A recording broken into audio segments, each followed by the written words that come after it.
Our opening thought comes from Mickey Kendall from her work, Hood Feminism, Notes from the Women That a Movement Forgot.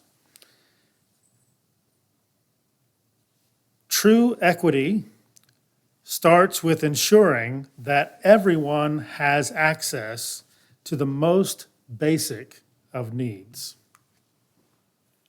Our next reading comes from Naomi Klein from her work on fire, The Case for the Green New Deal. She writes, "The bottom line is this: if we get clean, we have to get fair. More than that, as we get clean, we can begin to redress the founding crimes of our nations: land theft, genocide, slavery." Our next reading comes from Dolly Chug, The Person You Mean to Be, How Good People Fight Bias. Equality says we treat everyone the same, regardless of headwinds or tailwinds.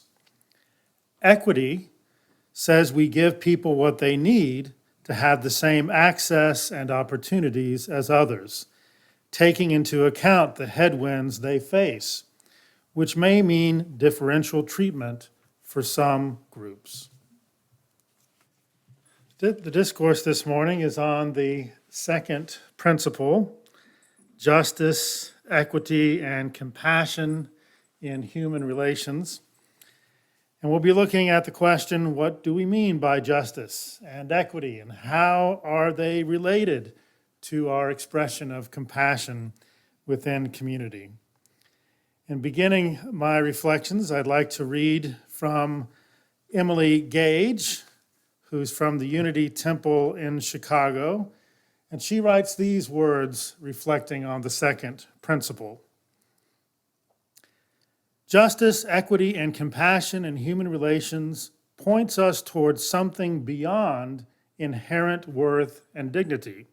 It points us to the larger community. It gets at collective responsibility. It reminds us that treating people as human beings is not simply something we do one-on-one, but something that has systemic implications and can inform our entire cultural way of being. Compassion is something that we can easily act on individually. We can demonstrate openness, give people respect, and treat people with kindness on our own. But we need one another to achieve equity and justice. Justice, equity, and compassion are all part of the same package.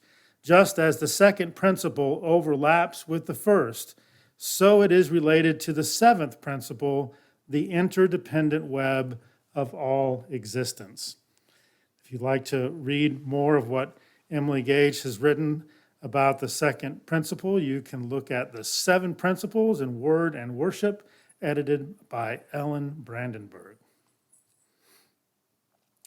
I like to discuss what I've always found to be a helpful illustration. It's an actual illustration to understand the difference between equality and equity. So think in your mind's eye of this illustration. There's 3 persons who are standing behind a fence, and on the other side of the fence is a baseball game that's being played. Perhaps you've seen this image before, right?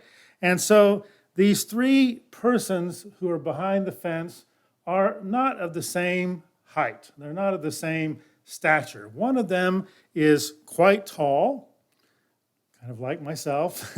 One of them is medium height, and one is very, very short. And there's a fence that for the tall person, when the tall person is standing on a box, the fence comes to about here. So the tall person standing on the box has a great view of the baseball game. And all 3 of these persons are standing on one box. The box is the same height, though. So the second person who's standing on the box is about right here. A little bit like Kilroy with the nose over the fence, right? Kilroy was here, remember that? So that's where the second person is. Not as good of a view, kind of has to, look over a little bit to be able to see what's going on. Not quite as good as the other person who's standing up tall on the box. And then the third person's on the box, and they're here. No view at all of the baseball game. They're being treated equally. They're all given the same box, but it's not equity. Equity would look something like this. The tall person doesn't need a box. The tall person could see quite well without the box. The medium person wasn't great with the box, but needed at least one box to be able to see. So the medium person still gets to see with one box. And then the really short person gets the box of the really tall person, standing on two boxes, and is able to see the baseball game just as well as the other two. The difference between equality and equity. So recognizing the equality of persons is not enough. Simply recognizing the equality of persons and treating people equally is not enough to create justice and equity. Thomas Jefferson, who I'm told never joined a Unitarian church, but attended a Unitarian church in Philadelphia, states that, quote, all men are created equal, even though he really did not mean it, given the fact that he enslaved other persons. But if Jefferson had included women and persons of color in his Declaration on Equality, that also would not ensure the cultivation of justice and equity within society. Just focusing on and recognizing the equality of people is not enough. Focusing on equality of opportunity is also not quite enough to create justice and equity for all persons. Though Harvard philosopher John Rawls makes an important and I think valid point that equality of opportunity is a necessary condition for justice, equality of opportunity will never be a reality unless we also recognize and transform the unjust systems that perpetuate much more opportunity for the powerful few over the many, and that gives so many people a massive head start because of injustices that have been perpetuated for generations. So equality of opportunity is not enough as well. True justice requires equity. And cultivating equity means going beyond a transformation of just our individual behavior towards one another. It requires the transformation of unjust and inequitable systems that perpetuate the privilege that some people have over other persons within our society. It requires repairing the breach of injustice experienced by so many persons over so many generations that has kept true justice and equity out of reach, especially for the most vulnerable in our society, whose backs have been against the wall of injustice for so long. True justice requires not only a leveling of the playing field. Have you ever played on a field that wasn't level? I used to play soccer, and we were on one of our soccer fields, the pitch, as they call it in England, it was uneven. And when you were on one end, there's much greater chance of them scoring goals on you than when you were on the other end. So it is important to have an even playing field, but we also have to realize that some people will require more help, preparation, and assistance even to get on the playing field in the first place. Sadly, our inability to make justice a reality in our society, much less equity in our society, I think stems from two very simple yet insidious reasons. I think these are the two primary reasons we have been unable up to this point to make justice a reality in our society.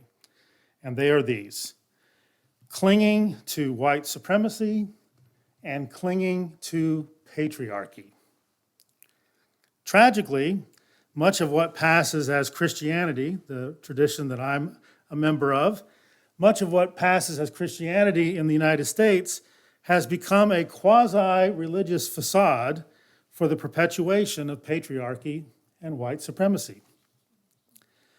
The oft-repeated claim that the United States is a, quote, Christian nation, end quote, is rooted in a Eurocentric Western chauvinism grounded in an adherence to both patriarchy and white supremacy. It is not an accident that such a claim is made most vociferously in the South, even though it is not limited to one region of the country.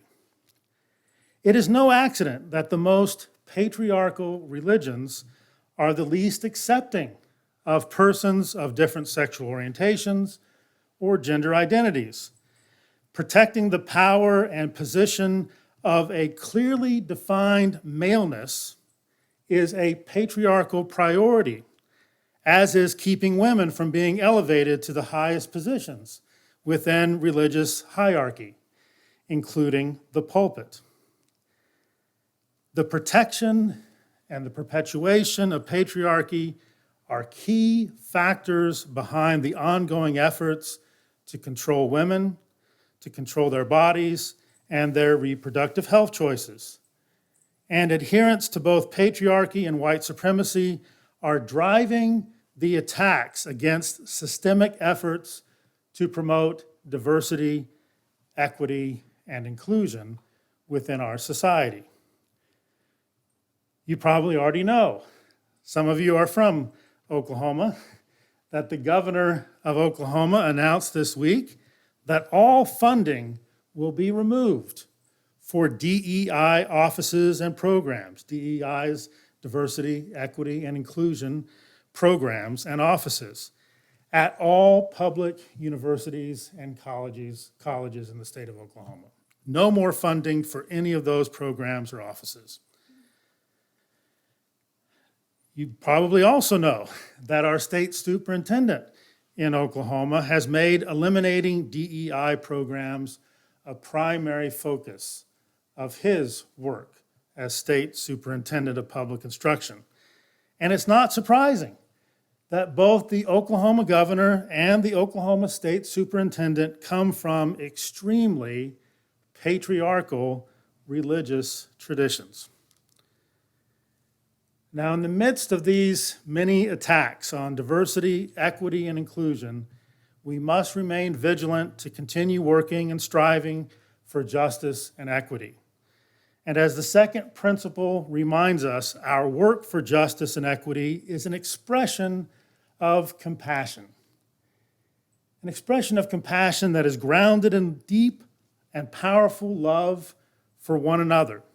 Compassion grounded in love is the motivation that drives the movement towards justice and equity.